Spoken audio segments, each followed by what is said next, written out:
Welcome to another episode of Day Sports. Today, plenty to get into. We've got a lot of rugby league stuff, particular injury dramas, got a bit of cricket and a little bit of UFC. Now, hopefully the recording for this sound-wise isn't too bad, because I swear every other day somebody is mowing, has the angle grinder out, or is just racing up the street. It's almost like I live in an industrial state. It is rough, but hopefully the mic isn't picking up on too much of it. But it is deep into the roots of summer when someone's mowing every other day, because the lawn is just thriving. But hopefully we do all right. Now, before we get into everything, I would just like to say thank you so much for the 500 subscribers on YouTube. It has been a goal of mine for a while. I hit it actually a year to the day of making the channel, so I really appreciate the support. And make sure you do like, subscribe, and follow on all the social media. I'll link everything in the bio.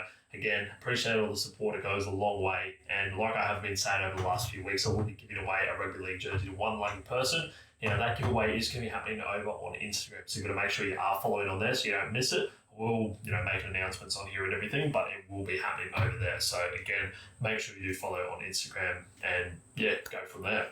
Now, hopefully within a week or two, I'm actually going to have somebody else joining me at Day.Sports. That way, you're not just hearing me babble on for about 15-20 minutes each week. You can imagine it does get a little bit tricky having a chat by yourself type of thing.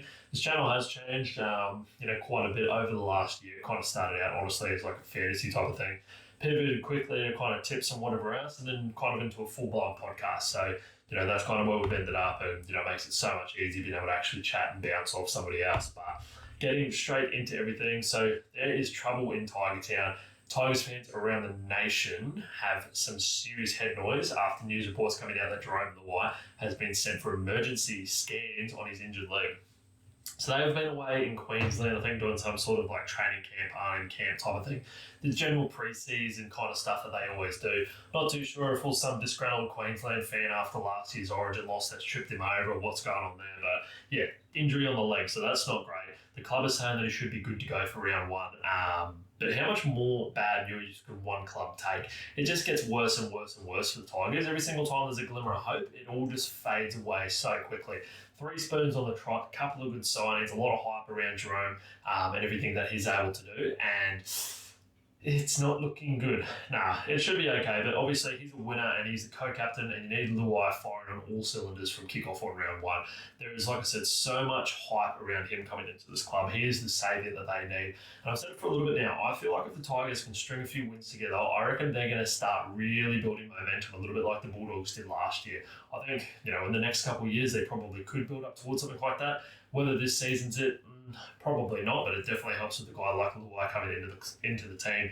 Benji, he would be besides himself. The entire fan base would just be out of it for any reason if he missed, a significant amount of time. They are banking on him having a bit of that Stephen Crichton effect, I think, coming in, really lifting the boys up, and he seems like the type of guy that is able to do that. Really good character in the team, that can kind of just get all the boys going for it and, kind of hyping everyone up. So, be good to go, but I'll be the first to say I think he's going to be Sweden. From what I've kind of seen, it does look to be the case. But honestly, I've got fuck all to talk about this week. So we've landed up here on the injury news and, speculating on what ifs that can happen. Now, like I said, firstly, Luai does seem like the guy that can really pull a team together and is really determined to go out there and kill it for his new team. I don't think he's going to be, even if he's got niggles, whatever, I think he's going to be going out there. We've seen him in the past do it through final series, particularly in 2023. He had that, a shoulder or collarbone injury, whatever, but went out against the Broncos in the grand final, banged up, couldn't tackle properly, was protecting it, whatever, ended up having to go off the field because you could just see, it was just really, really hurting him. But, he's a tough guy that gets out there and does what he needs to do. And again, fingers crossed that there is, nothing bad when it comes to the injury, that it is just something that's precautionary and they're looking after. But for whatever reason, on the very slim off chance that there is some sort of serious injury, you would just about have to give the Tigers fans a pass for the season to say, hey, if you want to jump ship for this season and go follow another team that actually knots up some wins that isn't going to be competing for their 4th spoon this season, you're allowed to do it, because I think their health and well-being at this point would be deteriorating that far if Luai is gone for the season. Yes, they've picked up some other players, some good forwards and whatever, but having that marquee signing as Jarome Luai gone for the season, or gone for a big chunk of it, hypothetically, that would just be too much. So if they want to go for a Penrith, a Storm, Broncos, whoever else, a team that is going to win and put some runs on the board, then I would allow it, honestly. They've just had such a terrible run. But if he was out for a while, I reckon they honestly would be heading towards their fourth wooden spoon. Them and the Eels, like I said, I think they're going to be battling it out this year. But yeah, hopefully Jarome Luai does come good because he's just going to be such a vital part in that team. And I'm really excited to see what he can do. We've got glimpses of it towards, different stages during last season when Nathan Cleary was out and he was playing 7. And so many people doubted his ability, had probably one of his best seasons ever, did everything right when it came to Origin, just absolutely killed it. So very excited to see how he ends up. A lot of people getting real hyped around him in our fantasy team and Supercoach and everything as well. It's that funny time of the year when Supercoach and fantasy starts and these content creators, not having a go or anything like that, but the ones that have been dormant since the end of the footy season have all started to come back out making their videos. And I don't know how they find some of these players as well. There's these guys that are just breaking into the top 30 or whatever, and they know all their background, all their stats, this, that, and everything else. And you're just like, who? Like, I'm lucky to keep up with players in the main teams. Like, I couldn't name you the entire Tigers team and a few of those ones. Like, unless I'm generally interested in the team, it kind of just goes over my head besides a couple of the big players. But it'd be very interesting. But as a Tigers fan, I can appreciate the pain that you might be going through because the Rugby League, the NRL physio, posted the other day about Payne Hass needing a little ankle surgery. So he's had some sort of dramas at training. Again, the club's come out going, hey, nah, it's nothing too much. He's just had a bit of a clean out. Nothing really to worry about. Should be ready to go by round 1. And that is a player that the Broncos truly need this season to be firing on all cylinders and just being an absolute machine like he can be. Major pain. He just needs to go out and kill it. 6 weeks to the start of the season, so it is quite a while away, but I'll be shattered if he misses, any big chunk there because, again, we will need him. Not as worried as the Tigers. Obviously, we've got the cattle on stock that, if he's out for a bit, we've got guys coming through. Ben Takira, you've got, obviously, Kobe Hetherington in there as well, Xavier Willinson, Paddy, the list goes on and on. So we've got plenty of options here if anything did go down, but we need him in there if we want to crack that top 4 and bring that trophy home because, vital part of that. And again, he's a really, really tough dude. Played towards the end of last season, pretty banged up, went out there, even when we had nothing to play for, or very little chance, I guess, of making it any further, and he was still going out there and getting it done. I do worry about his workload sometimes, and if this does start to become a little bit of a ongoing thing where he's having these kind of injuries. But I think if he rests up for a little bit, they're not making him do trials and rests up through training or in the rehab group, he should be sweet to go. So that'll be happy days. The Broncos as well have finally officially announced that Reno is going to be the captain again for 2025. I don't know who else they honestly could have put in there. Yes, obviously there's Paddy Carrigan, but while Reno is fit, while he's fit and actually out of the field, there's no better guy for the job. The experience that he brings to the side. Yes, Ben Hunt's in there, but bloke's been on hiatus playing for the Dragons for the last 10 years or something like that. So put a line through him. It's only going to be Reno or Paddy Carrigan, and we've seen Pat's definitely going to be the captain ongoing for a long amount of time. There's that fucking ankle grind that I was talking about. Hopefully they stop that in a second, but Pat will definitely be the captain for the foreseeable future. He's got so many years left in the game that he's going to be captain, but this could potentially be Reno's last year, and it would be rude to take the captaincy off him at this point. It's day and night when you have him out there at night, honestly. Just that experience, been there, done that through everything.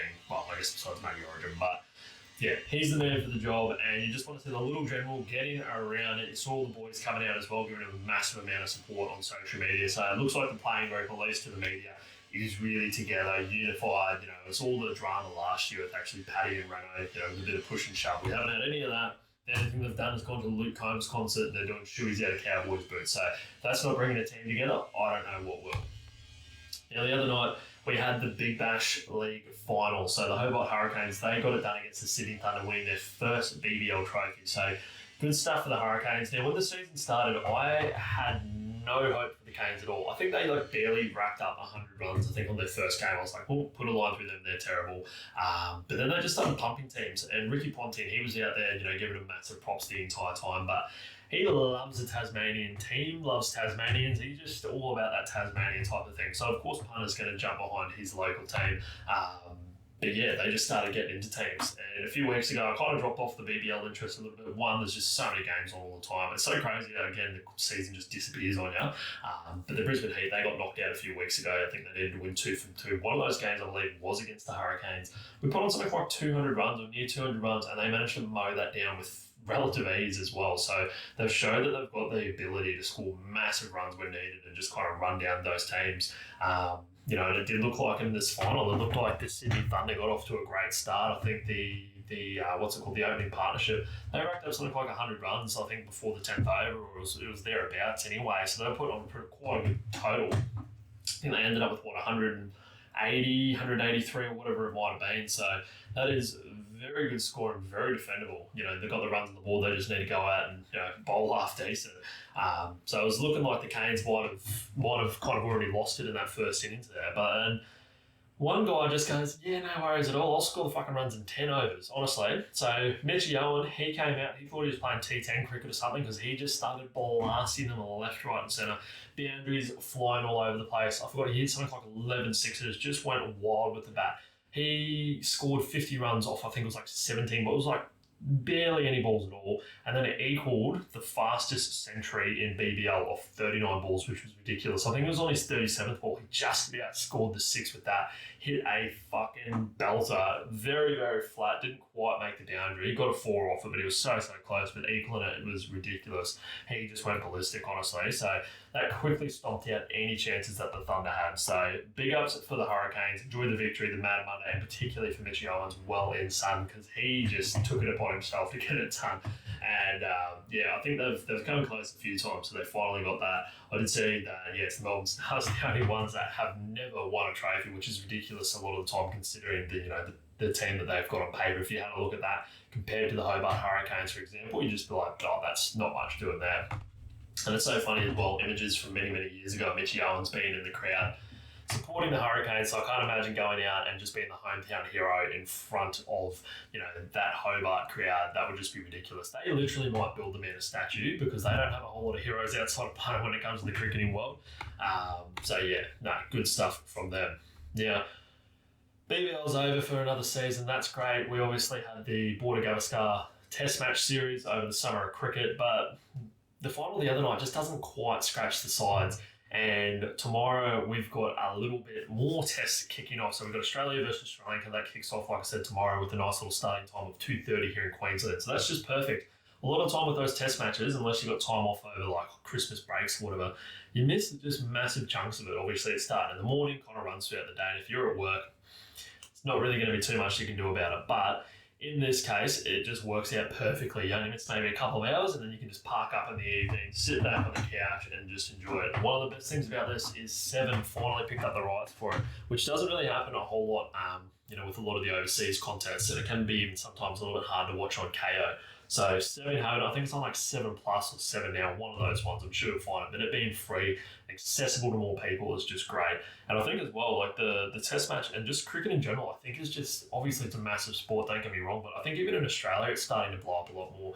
Particularly during that test series, the amount of people that really have no interest in cricket were starting to talk about it, or someone's mates were into it, so they start watching, and just kind of that ripple effect from there. So that's great to see. I think it's going to be another big series, but I would be lying to you if I said I knew all the ins and outs of the Sri Lankan team and who's going to be good matchups and what's going to be on there, because I honestly don't know. We drew last time. I'm pretty sure we took a loss the last time that we played, so it is time to get that W.